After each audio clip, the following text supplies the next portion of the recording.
Online औषध विक्रीच्या निषेधार्थ पुकारलेल्या देशव्यापी बंदला वाशिममध्ये मोठा प्रतिसाद मिळालेला आहे। बेकायदेशीर ई फार्मसी आणि कॉर्पोरेट कंपन्यांच्या अन्यायकारक स्पर्धेमुळे पारंपरिक विक्रेत्यांचं नुकसान होत असल्याचा आरोप संघटनेनं केलेला आहे। वाशिमच्या पाटणी चौकामध्ये विक्रेत्यांनी जोरदार घोषणाबाजी केली। ऑनलाईन विक्री बंद करावी अशी प्रमुख मागणी औषध विक्रेत्यांनी या आंदोलनाद्वारे केंद्र सरकारकडे केलेली आहे।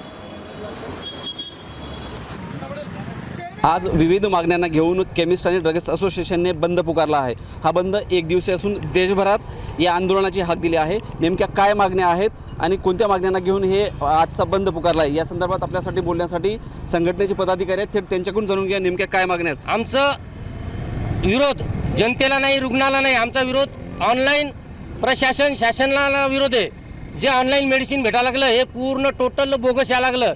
जे मेडिसिन आहे ज्याच्यावर निर्बंध गव्हर्नमेंटनं घातलेले आहेत, जे फार्मसीच्या देखरेखीखाली औषधी विक्री करावं लागते, पेशंट काउन्सिलिंग करावं लागते, डोजेस पेशंटला सांगावं लागतात, अशी औषधी सहजपणे ऑनलाईन मिळून राहिली। त्यामध्ये MTB kit, narcotic drug, codeine phosphate हे सहजपणे जे काही नवीन पिढी आहे या पिढींना ते औषधी मिळून राहिली। जवळपास आमचे 12 लाख केमिस्ट, ऑल इंडियाचे 12 लाख केमिस्ट या बंदमध्ये